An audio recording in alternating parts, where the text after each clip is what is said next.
Silence over Hawaii.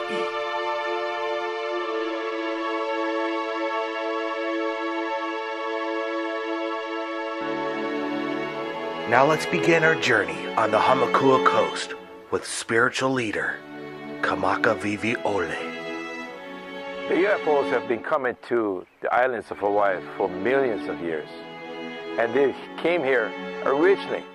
And all they're doing is showing us that they're back again. And they want to be with us once more as a family. But the aliens have been known to us and known to the Hawaiians for a long time, but they don't speak about it. But they now want to share this, and the Hawaiians have the greatest opportunity to come out and be with them. The understanding of the star family is the biggest thing. And we now have a great opportunity of our lifetime to be with the star family. So let's begin this journey together. It was a long journey for the Hawaiians to find their way to Hawaii. They traveled by using and guiding their way across the Pacific, using the lights and the stars as their maps. Could they have witnessed things on the way over the ocean in the night skies that may have helped them on their journey? Evidence is here in the state of unexplained artifacts and unusual structures, along with many sightings of UFOs in the valleys riddling the islands.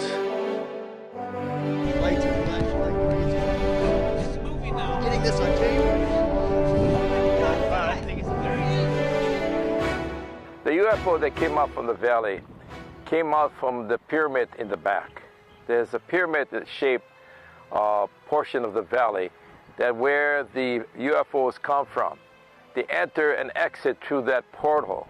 Now, because of that, what was seen there was them coming out, showing themselves, and they have an opportunity to now reveal that they are in that valley and have always been in that valley.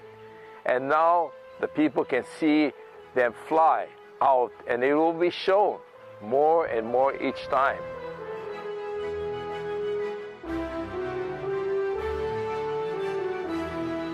Dr. Linda Hostelek will give us insight with the star family and their relation with the islands. There's a grid, and there's these things called telluric currents, which are electromagnetic anomalies, which were put in place by the ancients thousands, millions years ago, because they're beacons for them to return home. Because when the star family returns home, it's like their navigation system. Where do they return to? And Hawaii is very blessed in that regard, as the electromagnetic anomalies are very powerful here, very strong.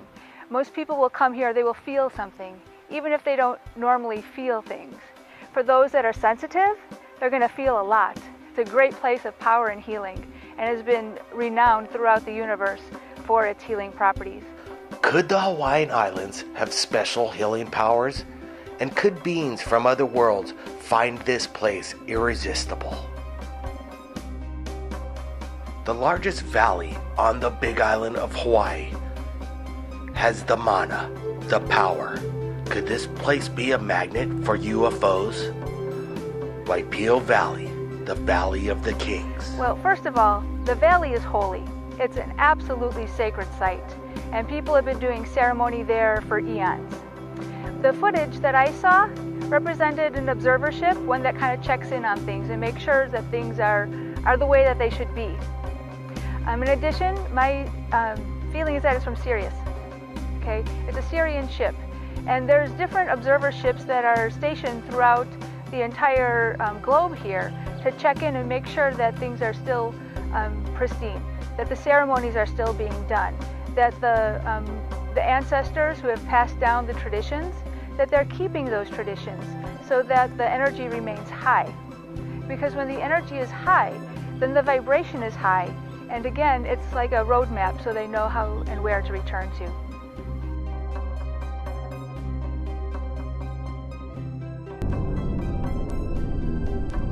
What you're about to see are two videos shot by Paul Abakar of Waipio Valley.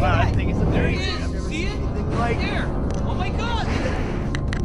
Oh no! Look, there it is. It's moving now. See it?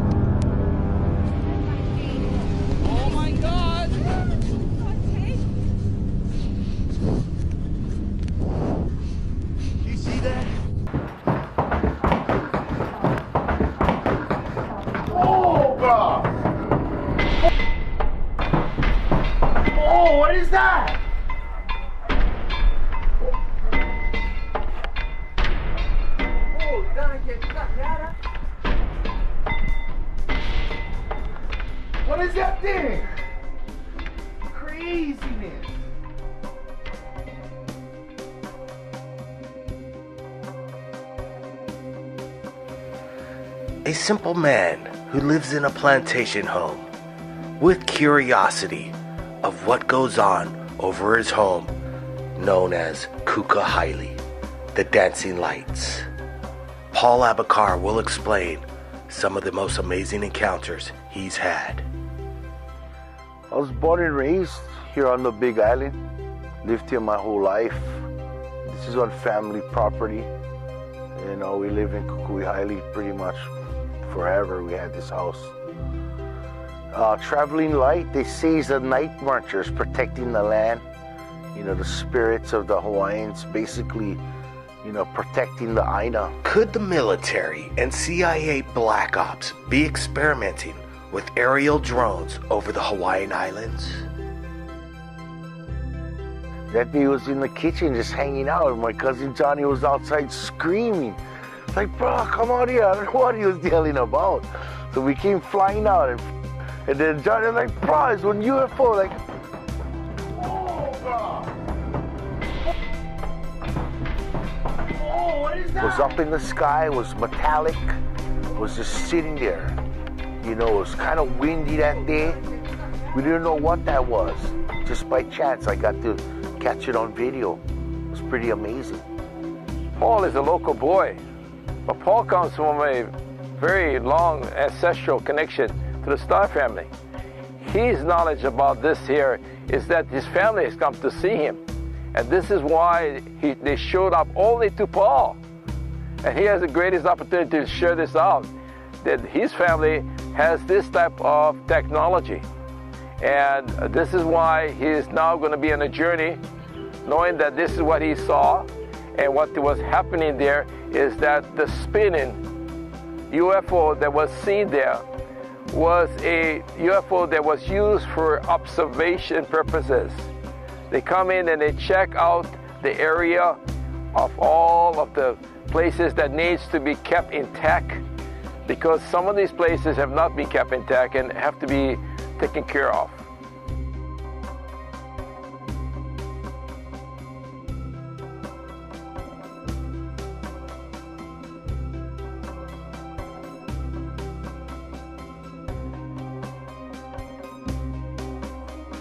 The evidence of the Hawaiians' connection to the Star family has been from day one. They have known this. This is why they have always kept those things that are sacred to them. Pele, Peleahu, all part of the Star family. The problem is that we have taken this and driven away from it and have asked, who are they? You know, why do they exist? What is Pele all about? She's all part of the Star family, just like all the others that have come here, the holy ones. And this is why it's now becoming real for the people. And this island of Hawaii is the biggest place for it to happen, because we have those things that exist in Mauna Kea, the volcanoes, the oceans. We have all of these areas where the UFOs can come inside and use them for their purposes. But what we're concerned about is to make sure that these places all over the earth is pristine and we do not lose balance of it. Oh, absolutely there's connection. Absolutely. And I think all Native people everywhere have connections, and they're the holders of the secrets. And the secrets are written here in Hawaii, but you have to have the right eyes to see, okay, the right ears to hear.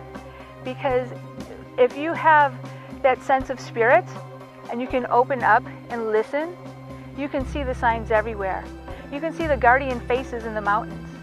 You can feel the energy in the certain plants. You know, there's much healing here. And the rocks will tell you much.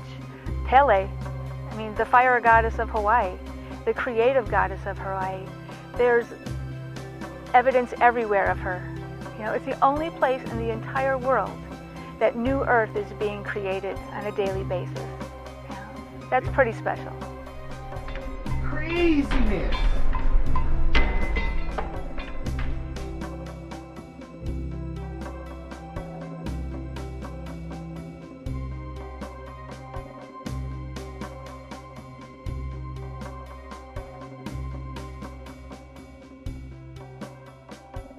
Time to wake up, Paul. It's time to wake up and claim your place. You know, there are certain individuals here that have come here with that very job description, to wake up and to bring the knowledge to the people. There's a reason they show up in his footage, because he's supposed to see them and he's supposed to bring them out to the people. You know, those aren't ordinary pictures. You know, I've seen them. You know, they're real. And when you see phenomenon like that, at first you'd kind of like, no way, this can't be real, I don't believe it. But when it continues to happen over and over again in your life, that's a message from Spirit that you need to take seriously and to do some soul searching and find out what is your position here.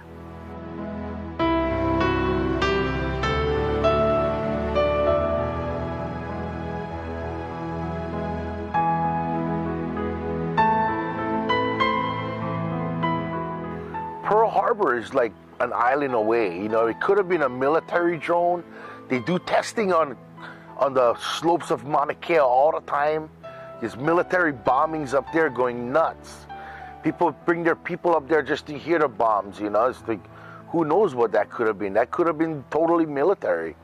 I'm not telling you these are aliens from outer space. You know, I'm just telling you what I caught on video. You know, what my beliefs and yours might be different. It's an identified flying object, so it's a UFO in my book. I couldn't tell you what it is, or who's to say what it is.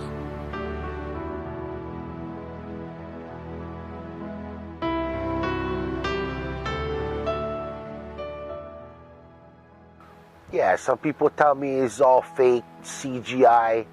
I don't even own a computer. What is CGI? You know what I mean? I'm just a man who caught amazing footage.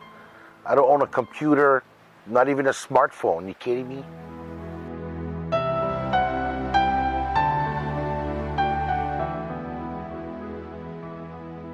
Yeah, I know the difference between an airplane, helicopter.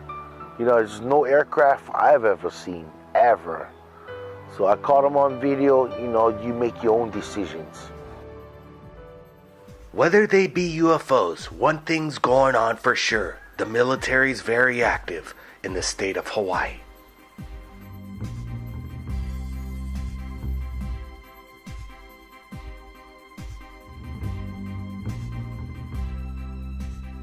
Well, I think that there is a cover-up. I think that most of what is released as UFO footage is really stuff that the government has thrown out there and wants to throw out there to throw people off the track. Because I think if people knew what was the truth, that it would discredit the government, and their whole perception of reality would have to shift and change, and they would no longer hold the power that they do as, you know, the military-industrial complex that it is today. Could UFO evidence like this and people's testimony from Hawaii bring the government to finally release and give disclosure?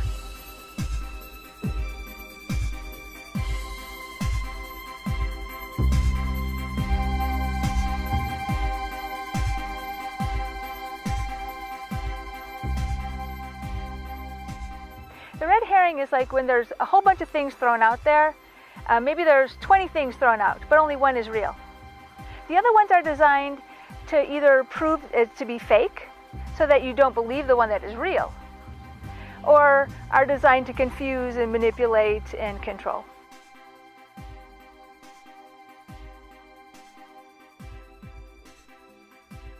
Much of what the government has shown is to really cause us to ask questions. Is there always something out there? They've caused so much chaos within the whole community, the global community. It's protect what they've got. And all the incidents that have occurred here in the United States and all over, they have used all the technology. And basically the government and those other companies in the world have protected their sources. And we know this. And now it's coming up to the truth, and the truth will be heard.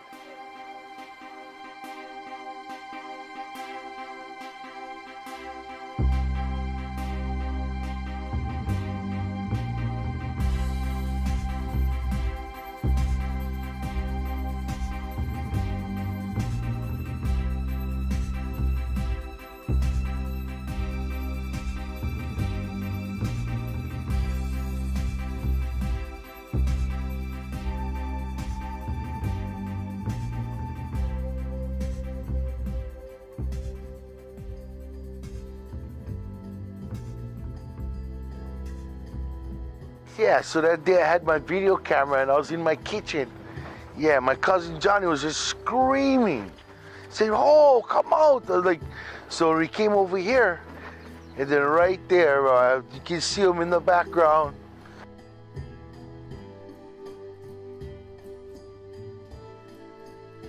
Yeah, I've been seeing lights in the sky since I was a little kid.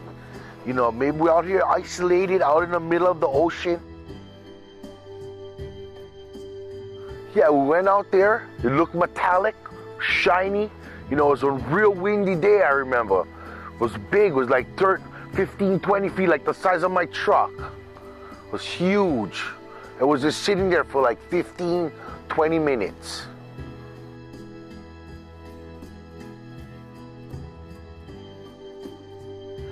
Yeah, I've been seeing lights in the sky since I was a little kid. You know, maybe we're out here isolated, out in the middle of the ocean, Pacific Ocean. Maybe, you know, the UFOs like coming to Hawaii because we're so isolated out here, you know. Maybe they love it. Who knows?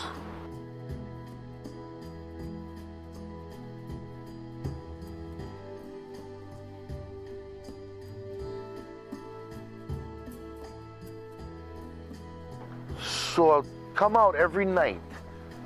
Before I go sleep, I look at the stars with my camera to see if I can capture anything. And this one night I was out here, I looked in the sky and I was like, no, that's not no star. It was moving, it was creating this shape.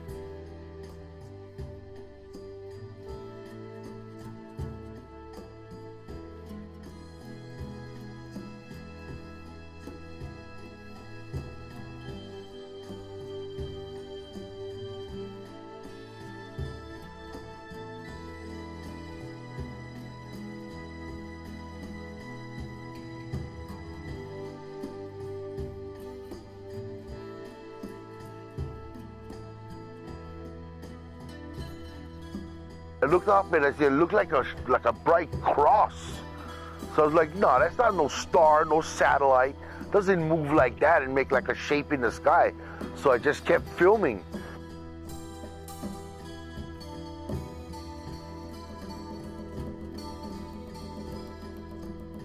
Was well lit, you know, the nice moon in the sky.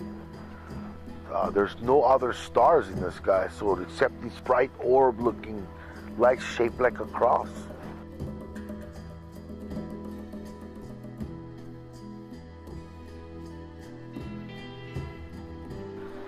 Was the atmosphere would look like it was in our atmosphere, not in the sky. You know, it was amazing.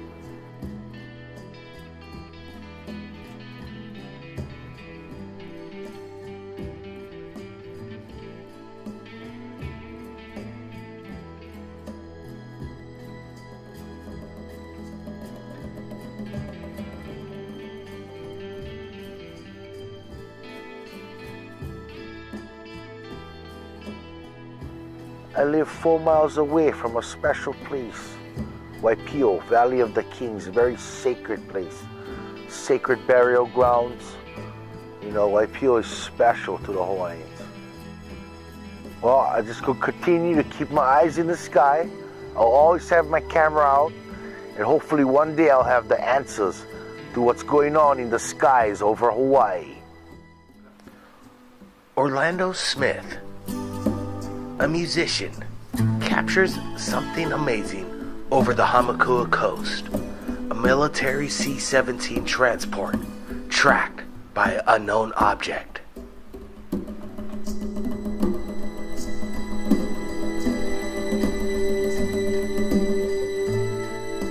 You know, I've been living in Hawaii for 20 years, about 22 years actually. And I came here originally because of the beauty of the natural landscape.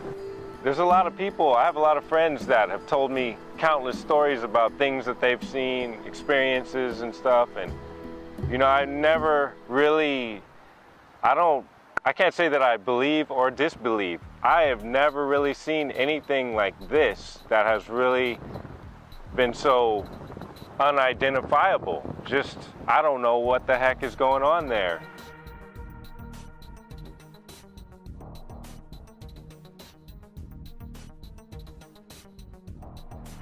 So I came up here to get some shots of the Pink Church, and I look to the coast and I see this big military transport, kind of looked like a C-17 or something like that.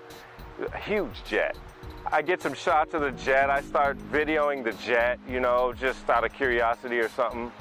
And an object like the size of a minivan or something flies up behind the jet, and I'm shooting the jet, and I see this thing fly right in. With steady hands and calm nerves, Orlando Smith captures something amazing over the Hamakua coast. What is this object tracking the C-17? With video evidence like this, it leaves one to wonder, are we alone?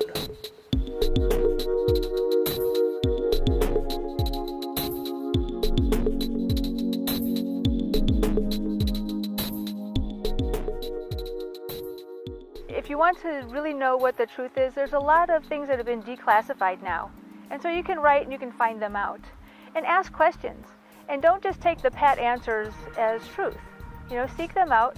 And in your meditation and your prayers, we all have this inner knowingness of what is right and what is wrong. We're born with it. Just like the birds are born with the homing device that they can follow north and they can migrate. We have an internal compass which tells us what is truth and what is not. And listen to that internal compass. Again, most of what they're going to throw out there isn't true. And it's designed to throw you off the track. But if you listen inside and you can see the signs of what is true and you see things happen to you, perhaps there's a knowingness that you have and you find it to be true, and all these dots are pointing the way to a certain direction in your life. Listen to that. That internal barometer inside of you is going to really, it'll put you on the right path.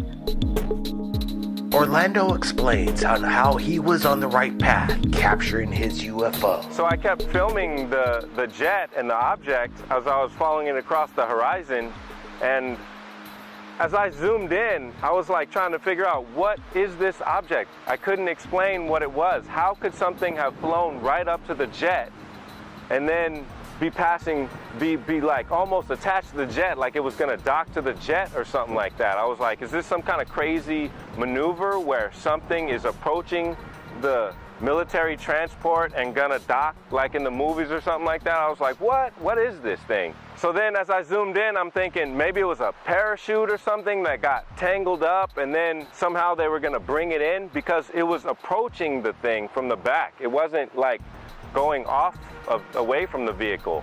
So I was like, what could possibly be approaching the vehicle that close?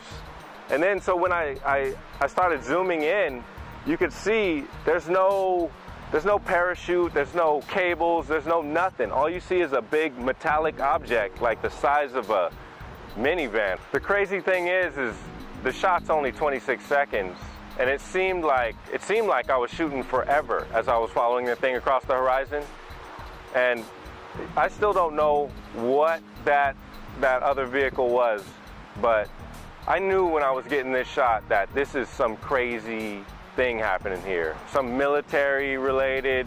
So I'm still thinking it's got to be like some kind of military refueling transport, you know. But when I zoomed in, you can see there's no lines, there's no cables, there's no gas refueling line, there's no lines pulling the thing. I mean, as far as you can see, and I zoomed it in all the way, and it's like the resolution is incredible. It's only 26-second shot, but I lost it right across the horizon, like right out there.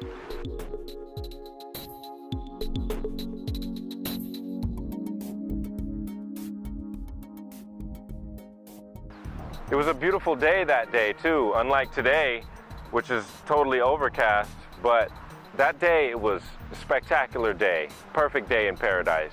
No clouds in the sky. I feel like I just really lucked out. I had all my gear, I was all set up.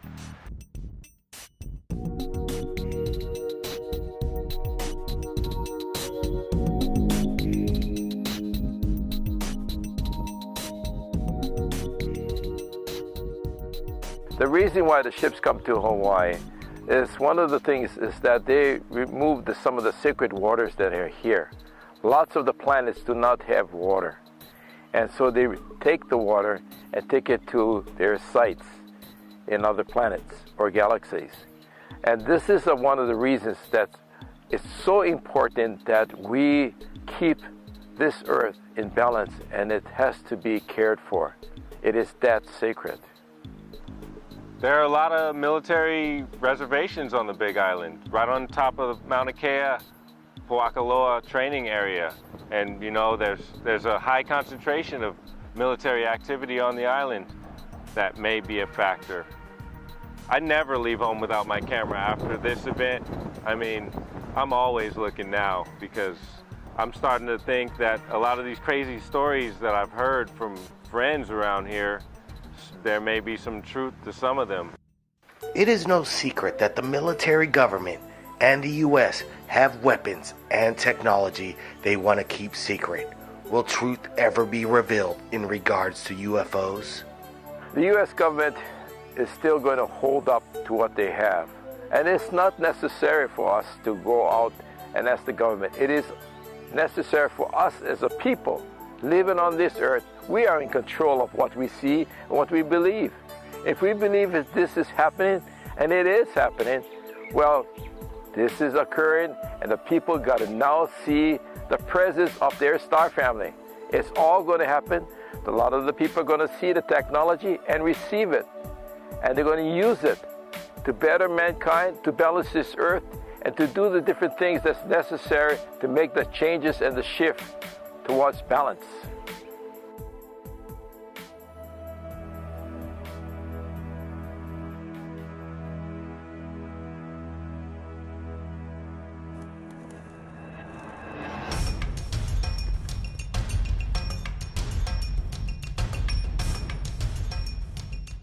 Pyramids throughout the world have been among us for thousands of years. We're here in the South Pacific. My name's Blake Cousins, and what lies behind me may be more evidence of ancient pyramids right here in the South Pacific.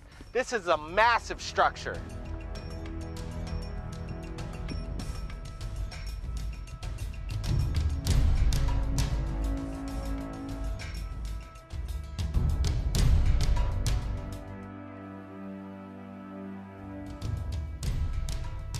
You could really appreciate the work put into this monument. Some of these stones are massive, weighing up to 300 to 400 pounds. And as you follow me along here, you could tell and see this wall just stretch for about a whole football field. This is absolutely amazing. Pyramids were built to worship their gods in the heavens. Could it be that the Hawaiians believed in outer space beings from other worlds? It is said in history this massive structure was built in a day, with over 10,000 Hawaiians carrying stone to stone, man to man, to build this massive structure. And we've just seen a little peek of what is actually out there.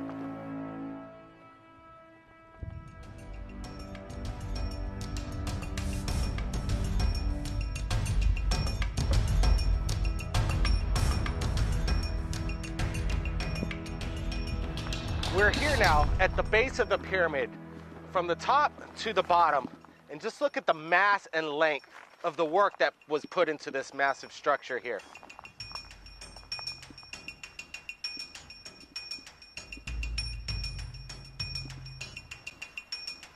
If you could appreciate, like me, the theory of ancient astronauts, this theoretically could be a sign from the gods. The mystery of pyramids here in the South Pacific scientifically has not been supported, but with evidence like this, how could it be denied? My name's Blake Cousins, and we'll see you again at Third Phase of Moon.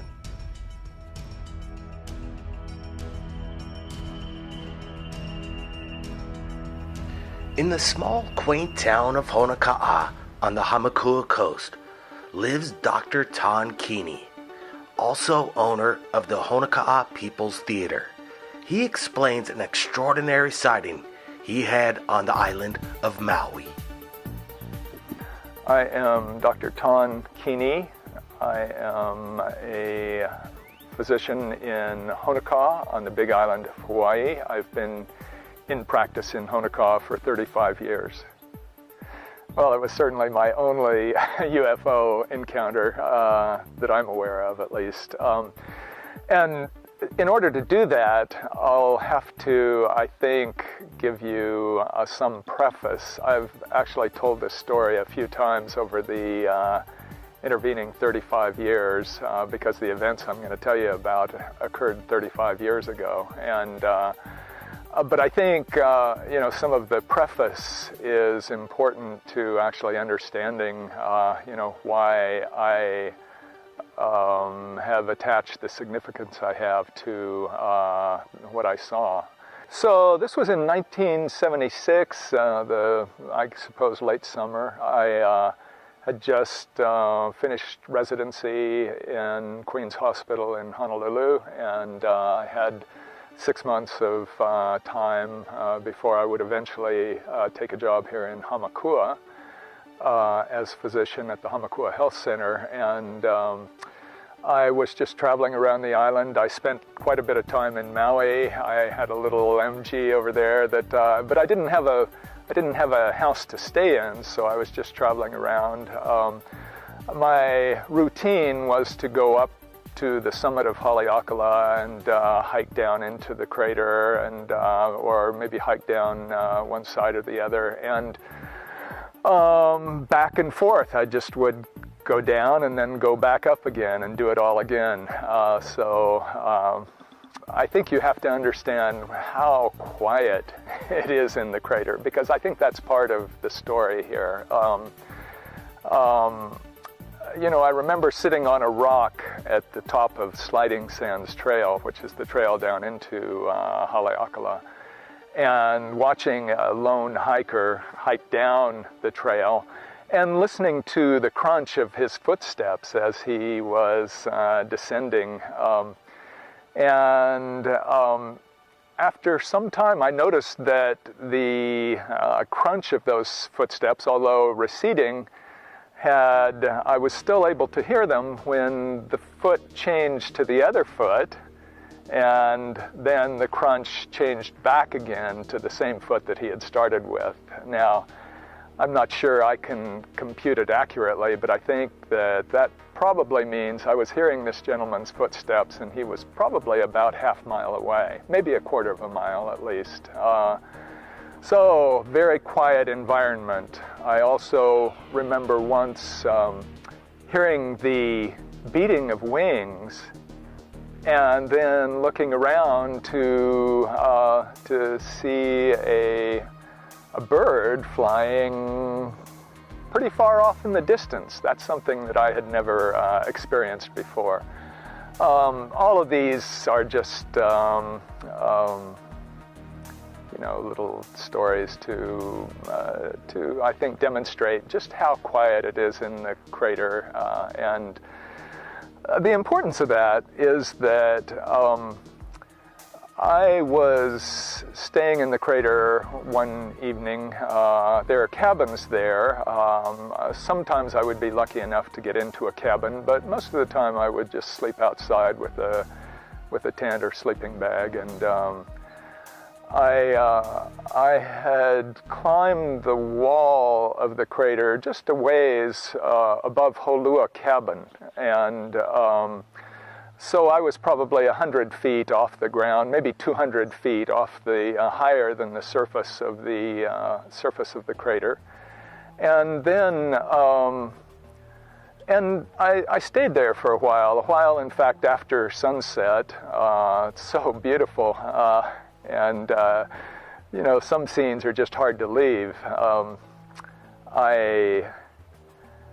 But in the midst of all that beauty and stillness, on the rim, over the rim of the crater, and I think it was beyond Sliding Sands Trail, but over the rim of the crater, I saw two lights that actually emerged up over the rim and then came down, and actually seemed as if they were flying inside the crater itself, below the level of the rim of the crater. And The crater is about 7 miles across, so it's a very big open space. You know, in those days, and I guess subsequently, I have heard that there has been a number of UFO sightings over Haleakala, but it's just not something I pay much attention to. Like I said, I actually have had very little time to ponder those things over the subsequent years. And first of all, I can see it in my mind right now, of course, because it was a fascinating thing to me.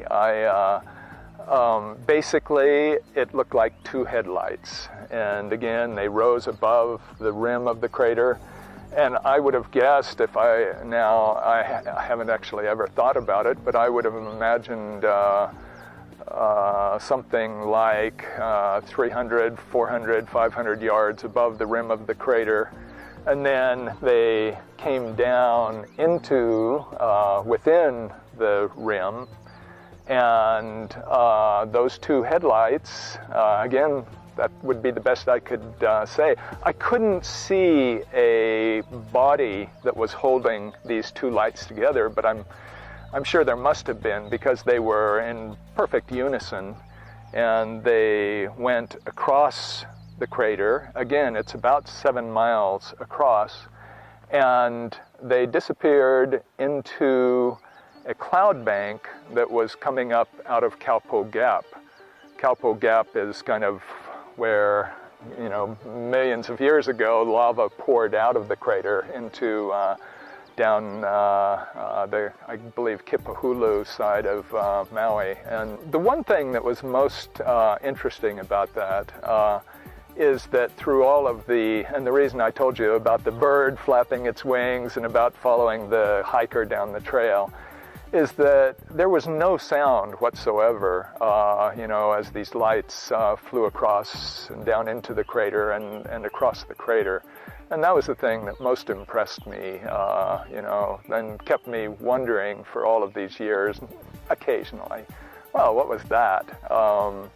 What do I believe? You know, the truth is, as a result of that and as a result of some people's stories that I've heard, I have a very open mind about these things could be, you know, what? Alien spacecraft? I have no idea. But at least I'm open to the possibility that it's not something that is explainable by the things that, you know, my culture has taught me. All right, Reynolds, this is some of the video that I thought you'd be interested in taking a look at.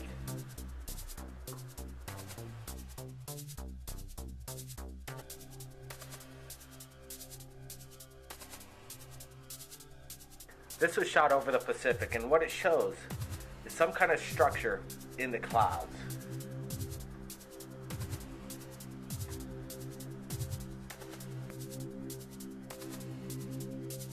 Is this similar to the UFO that you explained to me that you saw in Nevada?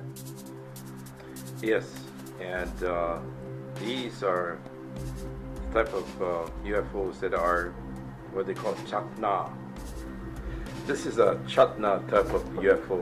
The chatna is comes from a faraway galaxy, and what happens is that what they're doing is observation, and the reason for the observation is that many places are being checked out for not only what the people are doing, but just observe them during this time and period as the transition occurs. All right, Reynolds, I want you to take a look at this video. It was apparently shot over Maui. And you know, from what I see here is that this video indicates to me that this sighting of a UFO was people that came from the light. They indicated this and showing this that there is a connection between us and the star family.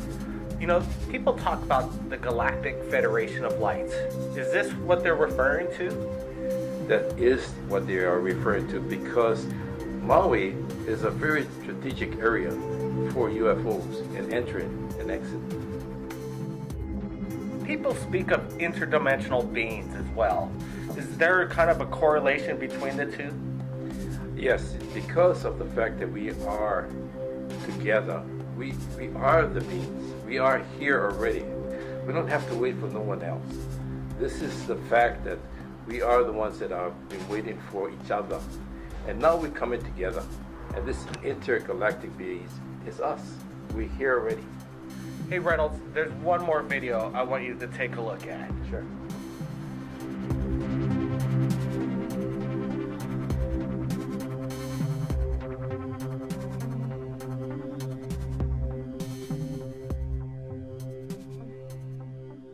We at Third Phase of Moon receive videos from around the world of many UFOs, and they come in amazing shapes and sizes. The viewers say at home that this resembles some kind of crucifix. Can you explain a little further on what you think this could be?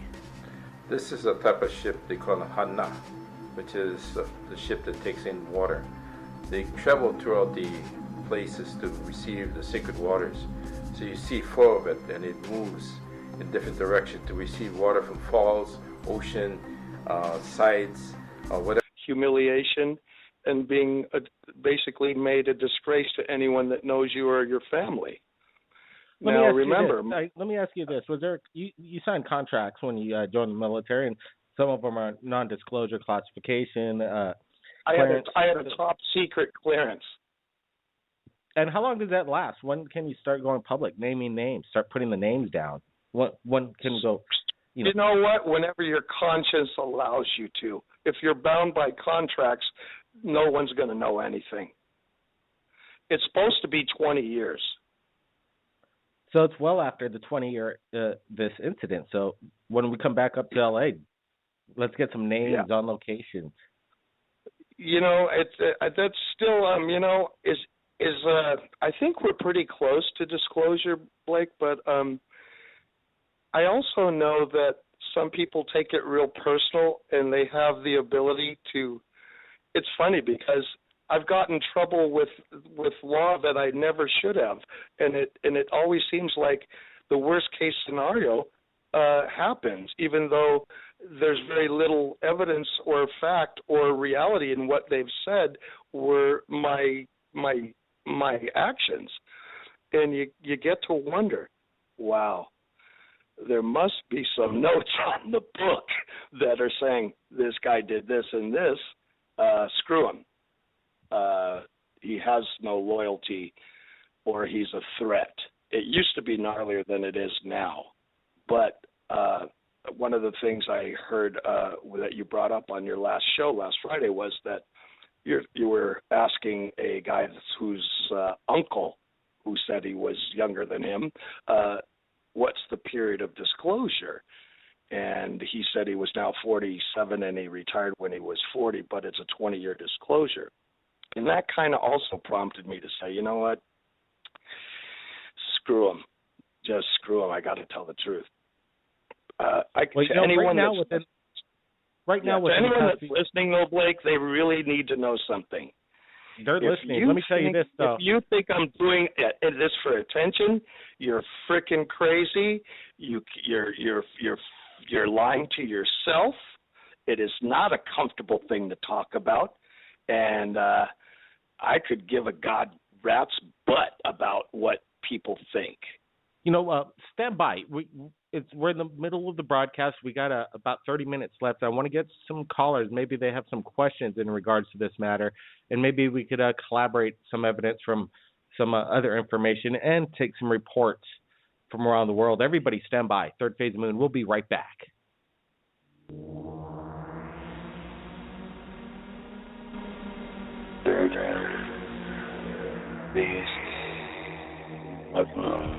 Third Phase of Moon Radio back on live, taking your calls from around the world. Wow, we've been talking, I think national security, and I think somebody just lost their job right there in the Navy in regards to maybe exposing national security. Let's get area code 949 back online. Can you tell us your rank and in what rank were you in exactly for listeners that have just arrived in? I got a couple questions. Go for it.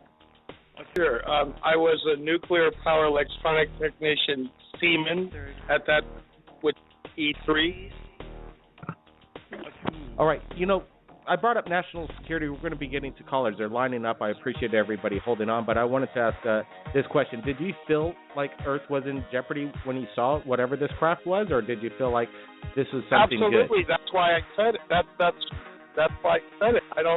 My job and my oath was to tell the truth and defend this country. Now, if people that are high-ranking officers don't want me to defend this country, then they never should have given me the verbiage on the contract and what I swore to. So they can all kiss my ass.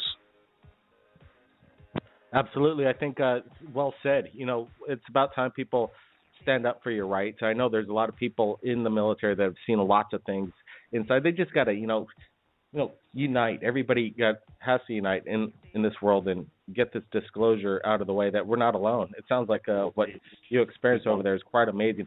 This is Skid Vicious once again. I called in about 2 weeks ago. Sid, yeah, go ahead, Vicious. Skid, what's up, man? Yes, I just wanted to call in and comments to the most recent caller and the Sailor Navy guy. Absolutely, he's online. Go ahead. My hat's off to you, sir. Thank you, brother. I wish so many others would stand up like you, sir. Thank you. And may I say, I hope you feel the tingles in the back of the neck when I say you are an old soul. Thank you, brother. That is why you speak the truth. We are the 1%. I think that you're right, Brent. I think you're 100% right because I feel like an old soul. You feel all our hair is standing up right now. It's quite amazing. It's I have to say, you know what, bro? That is I got a warm feeling in my chest to match the tingles all the way up to my ears. Thank you. Absolutely. And may the You whole have a world lot of class, man. You have a lot of class. You're from the southern United States, correct? I was originally born in Chicago, raised in central Illinois, but currently reside in Asheville, North Carolina. Yeah, I remember you calling in. Thanks, bro, because, you stepped out of a bar to tell your story, correct? Yes, I did. Yep. Thanks, man. That's well taken to heart, man. And you know what, bro? If it wasn't for people like Blake and his brother, Brent, it's a godsend. It's a godsend. I wish the show was 3 hours or 5 hours or 24 hours long because there's a lot to say. Absolutely. Well, we'll be back next week, Friday. You know that. Every Friday. Thanks, kid. We're on. Thanks, kid. And that's all I needed to say.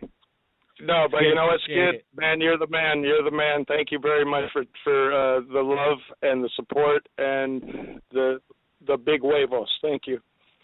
Absolutely, and may that love continue to grow across the world. Thank you, brother. Amen. Yeah, man. That's right. It's just when it all comes together and people share knowledge. I thought that interview like last week with Vicious was quite amazing, stepping out of the bar real time. I think our radio show got a hit over 100,000 views, so people listen. All right, well, let's go to another caller while we're live. Third Phase of Moon. We got area code 619 from San Diego. Kelly, you with us? Yeah, hey, how's it going there, Brent? Hey, what's doing up, pretty Kelly? good, Kelly? Hey, not much, man. I'm currently in the Navy, and that's pretty incredible, the story that you were told. And I don't know, I've never been on a small boy, what we call, in the Navy, you know what I'm talking about. But, I've been on, I've been on aircraft carriers a lot. The last deployment I had was 2012. And it's crazy at night, we call plats where you can see, I wouldn't say infrared, it's more like where you can see at night. Especially when you're hanging out in the hangar bay. Yeah. Well, actually, I work a lot on the flight deck, so... yeah, that's even a better viewpoint. Yeah, I was down in my shop in what they call the plat. So, I would watch my aircraft come in, because I work with helos. Or I've seen F-18 as they come in, but some of the stuff you're talking about, right before we entered the Gulf and we were coming in there's a few times in 2008, 2009, I always used to see it all the time. It'd be like following the aircraft carriers. There'd be light from the plat, from the night vision. You could see in the sky. It was they looked like really bright stars, or looked like maybe aircraft coming in, you know, with their lights really bright. But sometimes I would come outside and I run out to the flight deck and I'm looking into the sky and it's deep pitch black. There's nothing there. And so I go back down to the shop and I could see. Well, especially when there's really no flight patterns in that part of the sea. Correct. And the thing about it is that when I'm looking out there, like, you know, if I run back down to the shop, look down at the flat again, and you know, through the night vision, and I see these things moving across the sky, like they'd like go next to each other, or there'd be 2 or 3 of them. And they would like come across. They'd like on from the one side of the screen, and they would like stand still, so you can tell they were following us. But I thought they were aircraft. So I like again. Because I've been in ufology for a while, so I run to the flight deck and I look at it in the area they're at. So I'm waiting for I would sit there for like at least an hour waiting for something new, something to move. But again, you know, you see a lot of people that, you know, has been filming these things for a while. You know, they. Hey Kelly, real quick question, brother. Usually there's a pattern. Has your family or prior members of your family also had these experiences that have been willing to tell you about it? Yeah. Yeah, it fits a pattern, bro. It's almost like a cloning. They stay with the family, you know, and they go through generations of generations, because it's like once you're picked, you know, it's like how we made Lilliputian horses and the miniatures, and it's like once they find a family, it seems to go through generation of generation, because I can go all the way back through several generations, and in my very strict, really Italian family, everybody seemed to have a story, even though it wasn't a cool thing to say, throughout the older generations. Yeah, you know what's weird is, like, I've never really expressed this one, but, like, I always talk with my wife about it. Like, you know, if you go through, like, ancient writings or even, like, through time where they talk about, like, the Nephilim, you know, they said that they had, like, 2 rows of teeth, or to figure out, like, they had the same bloodline, they had 6 feet or 6 toes on each hand, or 6 right, fingers on each hand. Right, it was multi-generational. Yeah, right. Well, I still have that going down through my family. Like, my brother was born. He was literally born with 6 fingers and 6 toes, but he had the bones and everything. And then my mom kind of tripped out, so she had it removed from him. One on one hand with 6 fingers. My older brother was born with 6 fingers on one hand. I got multiple cousins got 2 rows of teeth. They had, like, you know, when they were growing up, they had to more or less get them all pulled out. So it's right. Like, remember that all humans have webbing between their fingers and their toes, and we all feel very comfortable in water. I don't know. Absolutely. I've never, on my side, I've never really felt like that. I mean, I was like, but you know what? Though, being in the Navy, it seems like I have a lot of military family that, you know, where every time I get around the ocean, you're comfortable in the water, bro, or else you would have been in the Air Force or the Army. That is true, but like, there's times when I be by the ocean and it's like weird. They always say the same. It's like that you can hear the ocean, like you can hear her calling you. And I even tell my wife, like, I can literally hear it calling me for, like, it's almost like a sweet singing voice. It's like something that's always telling. Yeah, no, it's like a serene. But remember this, as you know, Kel, in the Navy, the first thing that you want to do, unless you have a calling, is go to frickin' sleep after knockoff ship's work. You're looking for your rack. That is correct. That is correct. You know what? Thanks, Kelly. I know you're a long-time caller, and you know, it's real good, bro. And I feel a lot of love and support, because, as Blake knows, he knows that I had this story to tell, and a lot of others. It's not a story. It's a recollection, and it's amazing how sometimes it takes 20 to 25 years to recall earlier things. But what happened in the 70s with me will never leave my mind, never. The things that are going on right now, it's almost acting like HAARP is trying to increase its capability or up in your face transparency, because that's the scary thing. If a commanding officer was so pissed off at me for reporting something that he should have been, well, good job, could you tell me more? No, there wasn't any tell me more, describe it, fill out a report. There was, if you don't shut up, you're screwed. and I got screwed. You know, that's what I wanted to get back to, is that moment of the encounter. Right away, were you questioning yourself? Could this be a Russian? No. I know. You know what it was like? It was almost like there was a force trying to make me forget. And fortunately, I'm a Virgo. I was raised with. Do you think it was a planned event? Do you think the military, like the commander, was aware that this was going to go down, or was it something that just went down? No, but I bet you they were on watch, because what I found out is when before that South Pacific Goodwill cruise, we loaded projectiles at the Seal Beach magazine, and we had ASROCs and a twin missile launcher on the fantail of the ship. And what I found out was, and confirmed, because when we got into Auckland and Christchurch, New Zealand, when we stopped in New Zealand, there were a great number of people with signs and animosity when we had to delay our mooring because it was all about no nukes. So I also believe the reason why we were being watched and they made themselves known is because, and maybe that's why the commanding officer was so pissed off, is because it's like the event happened because we had nuclear capability loaded in our magazines.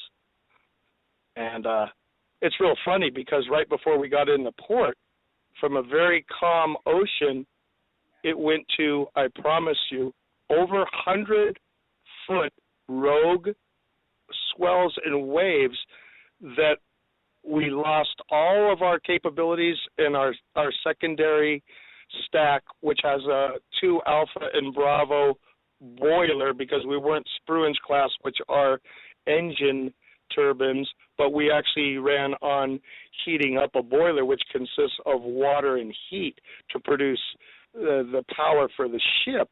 But the rogue waves that were shooting twin 100-foot streams over the P-51 gun mount, the bridge, the signal bridge, all the way over, hitting our ASPN radar, and then actually going into the secondary stack, and that they completely disabled the secondary stack, the alpha side of our number 1 stack, so we were only running on 1/4 of the power that we had, almost completely disabling us. And they gave us shots of alcohol because they were basically conceding that we're going to be in deep kimchi, almost DIW, dead in the water. And I promise you, for 7 days, I thought we were going to die. And I said, this is not the way I want to die. And, you know, man, I promise everything that I am telling you is 100 million% with my hand to whoever you believe in. This is the truth. And Blake, as you know, I've been very hesitant in forthcoming with this recollection. Well, I could understand some of the hesitance. You know, we've been in this for quite a while ourselves, and I think the thing is, the best way to do this is share it as fast as possible, because once you get it out, you just can't shut it down, and then boom, you just did it. That's yeah, I feel a lot better. I got to tell you, bro, I feel like kind of a heavy relief from the most inner core of my being. You know, that's all I can say. You know, that's what Third Phase of Moon's all about. You know, we're going to get to some callers. Maybe some people have some questions for you. Let's go to area code 717. You're live, Third Phase of Moon. Welcome. Hey, Blake, how's it going? Hey, pretty good. I just I'm tuning into your show now, but I just wanted to give you a heads up of where I live. Pretty much can see UFOs on every clear night here where I live. Where is this? I'm located in York, Pennsylvania. Do you got any video equipment? You've been capturing these things? Well, actually, I had sent in a message to you before. I have a camera, but it can't get the best footage of them because it just gets too blurry. You know what I mean? Yeah, nighttime footage is pretty tough to capture. Absolutely. If it's broad daylight, any HD camera will do. But if you're going to go night vision, you're going to have to step up on some cash. So it's a bit tricky. Yeah. The best thing to do is keep your eyes on the skies. If you could get some perspective, a street light, something like that. But filming simple lights at night in the sky is absolutely one of the worst. It's the hardest thing he could do. So it's almost impossible. We get hundreds of videos that just never get seen to the world, unfortunately, because it's just a dot in the sky. When we have multiple structures and they're like doing kind of crazy things, then we'll post it up. But you just keep trying. You'll get something. Right. Appreciate the call in, man. Yeah, no problem. And also with these, which I'm sure you've seen before, I have a green laser pointer that's really powerful. And when you shine it on, they actually move away from it, and they have more activity once you're doing it. I don't do it all the time because people think it's a plane, but I tell them, well, if you just keep staring at it, a plane doesn't do that. Yeah, absolutely. You get better be careful with pointing laser lights at craft that you might think it could be a UFO, it could be a actual airplane, but I can understand people are out there trying to make communication. I've seen some videos out there. I think we posted a few. When it's a UFO and it's unidentified and it's absolutely not an airplane, hey, I'm not going to condone it, but hey, keep up the good work, and thanks for calling in. Keep in touch. Well, I'll try to get a good video and submit it to you, but thanks again, Blake, and you do a great job, man. All right, man. We'll be standing by. You know that. That's what we do, and we love to share people's stories and videos. That's what it's all about. Let's see if we got any questions for the naval military person that's called in. 251. You got a question for our guest? 251, you there? 251's listening to the show. Let's go to, I know 406 might have a question. Go ahead. Just glad somebody's out there, speaking their mind, and I think it's our God-given right to do that. But it seems like it's more like civilians, losing that freedom of speech, anymore. But that's why I appreciate your show, Blake, and I really do. And I appreciate getting people like the Navy guy right there on there, telling the truth, and the world should know. I think, set you free, man. Freedom of speech is being threatened as we speak. People have sources. People want to tell stories, but they don't want their identities revealed. This is what journalism's all about, in the sense where somebody has something critical on something, some information that has to get out, but they don't want to have their life endangered. Well, freedom of the press doesn't have to reveal the source where it came from, as long as they feel that source is legitimate and it's the real deal. It's being threatened right now. They're trying to put the journalist away almost, and this is how it goes down in communist societies, and it goes down real fast. So you got to watch out. I pray to God that this all still keeps going, this freedom of speech action. Third phase of moon, as it comes in, we share liquid. That's why we like it. Yeah. And I get ready to say, if like those lights you see, like the changing of the lights, I think if they lose their lights like that, I think they could perish. I mean, they wouldn't know which way to go. I think they could crash into each other. That's why they got that blink on that, and that seemed like that little one just really indicate, communicating with the big one. And that big one just flashed once in a while. Well, can I ask you, it's so funny, have you ever been mistaken for Ron Paul over the phone? You sound just like him.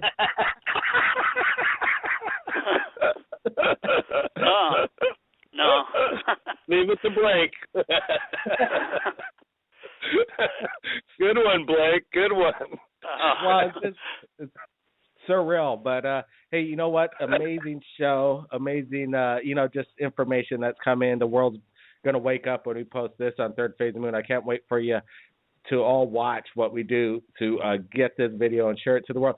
The Navy guy, can we go by and give you a name, some kind of name to the world? Yeah. Let me think of one real quick. Why don't we just call me F1? We'll call you F1. Okay. Sounds great. Okay. Yeah. You know what, F1, we look forward to meeting you one of these days. We'll get some more insight, more on location detail. Let's blow the lid off this and maybe get some payback that you deserve for being unjustly let go. This is a bunch of crap, if you ask me.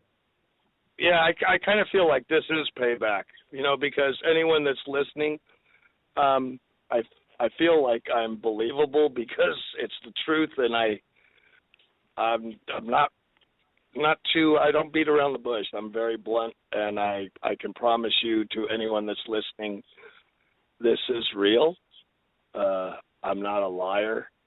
A liar and a thief are two things I was taught not to be, and wake up and look up. Well said, F1. Good name. We'll be keeping in touch. Everybody, incredible. This is what Third Phase Moon's all about. We'll be back again next week, Friday, every Friday, 12 a.m. if you're in New York, 9 p.m. Los Angeles time. Share your story to the world. Looking forward to seeing everybody again next Friday. Be sure to check out Third Phase of the Moon every day for new updates as it comes in. Art Bell's exclusive interview coming soon. Blake Cousins, keep your eyes on the skies. We'll see everybody again next time. Thanks, everybody. Wow.